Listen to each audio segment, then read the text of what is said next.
បាទ round function round function ឬក៏រូបមន្តមង្គតរូបមន្តមង្គតគឺមានពីរគឺមង្គតចំនួនគត់និងមង្គតចំនួនទស្សភាគអញ្ចឹងយើងមង្គតចំនួនគត់គឺយើងប្រើរូបមន្តដូចស្មើ round អញ្ចឹងក្រោយយើងចកអញ្ចឹង number អញ្ចឹងយើងចង់ប្រកួត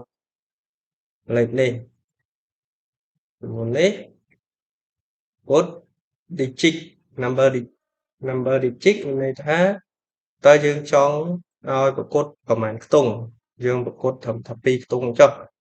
យើងប្រកួត2ខ្ទង់ប៉ុន្តែក្នុងចំនួនគត់គឺយើងត្រូវដាក់ស្នូលដកអញ្ចឹងហើយយើង enter អញ្ចឹងបើយើងប្រកួត2ខ្ទង់អញ្ចឹងមានន័យថាយើងគត់ត្រឹមលេខ5អញ្ចឹងកាលណាវាធំជាង5វាលែងលេខ1នេះវាទៅជា2ហើយកន្លែងលេខ2នោះគឺ0 0អញ្ចឹងចំនួនគត់គឺមានន័យអញ្ចឹងអញ្ចឹងម្ដងទៀតឥឡូវទៀតខ្ញុំប្រកួតត្រឹមលេខ5អញ្ចឹងបាទលេខ5កន្លែងនេះគឺទៅជាលេខ5ដែរអញ្ចឹងក្រៅពីនេះលេខ3ខ្ទង់នេះគឺ0ទាំងអស់អញ្ចឹង round number ហើយទីអត់ខ្ញុំយក3ខ្ទង់ខ្ញុំប្រកួតត្រឹម3ខ្ទង់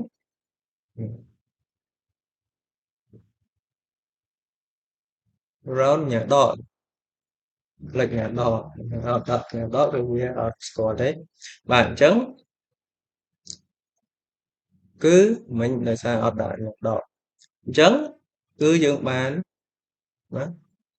14កន្លែងលេខ4ឡើងដល់លេខ5អញ្ចឹងបាន15,000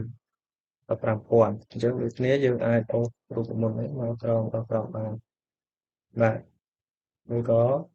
បើខ្ញុំនេះប្រកួត2ខ្ទង់បាទនេះត្រឹម2អញ្ចឹងមក2ខ្ទង់លេខ02ហើយអាឡែងលេខទី3ហ្នឹងគឺវាឡើងបើក្រោម5វាអត់តម្លើងទេប៉ុន្តែបើវាលើស5គឺវាតម្លើងទៅលេខបន្ទាប់គឺអានេះ7អានេះលេខ4អានេះលេខ6អញ្ចឹងអានេះលេខ4គឺវាអត់តម្លើងដល់លេខ7ទេអញ្ចឹងវានៅលេខ1ដែរ